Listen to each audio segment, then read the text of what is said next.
We've logged a lot of miles over the last week. Good to see you again.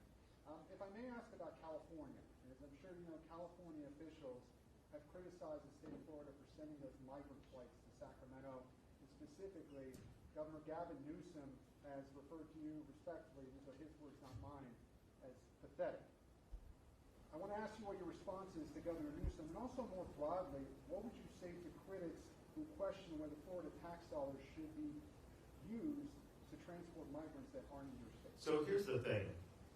These sanctuary jurisdictions are part of the reason we have this problem, because they have endorsed and agitated for these types of open border policies. They have bragged that they are sanctuary jurisdictions. They attack the previous administration's efforts to try to have border security. And so that's the policies they've staken out. And then what? When they have to deal with some of the fruits of that, they all of a sudden become very, very upset about that. Well, what are these people having to deal with here? I don't see the sympathy for them. And so, the reality is I think the border should be closed. I don't think we should have any of this. But if there's a policy to have an open border, then I think the sanctuary jurisdictions should be the ones that have to bear that. We're not a sanctuary in Florida, and yes, we know people want to come, and so the more we can divert before we even have to get there is good for our state. And this policy's been debated now for a long time. It got overwhelming support from the legislature.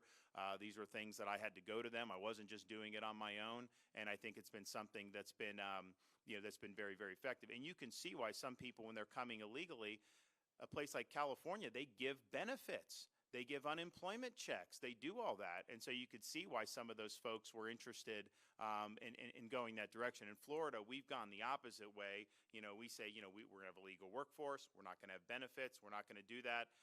And basically trying to disincentivize it. Other states have tried to incentivize it. And so I think they should be the ones to pay, to do it. Why don't we all just come together and say the current policy is a failure? Any country worth its salt would have control over its own borders. We have too many Americans dying, and this is totally unacceptable. And let's get the federal government to do to reverse course. I don't see that from those areas. I see basically just complaints about it, about if people show up there, but I don't see them willing to address the underlying problem, which is the failed policy. Back in the back? I got in the back here.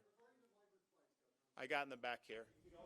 Governor, regarding the migrant flights, Governor, please, I'll let you finish. I'd like to. Well, I think I answered your question. This is the legislature vetted this request to have money there. Now, granted, look, I get California. They have a big budget deficit. We have a big budget surplus, and so we have an ability to do things like support police and help out Texas because we have a good managed state. But this is something that's been in the budget now for, I think, for 2 years. They just did some tweaks to the program to make sure, if a sheriff asks for our support in Texas, we view this as an American problem. We don't view it just as a Texas problem, and we think we're all in this together. We will send resources to help Texas to be able to do that if they want transport, if they want others. I know Texas has done a lot of transporting to New York City and Chicago, and we want to be helpful for that. And so that's something, in fact, it's something that I even campaigned on in 2022. And so people have had that debate, and I think that the people have rendered their verdict.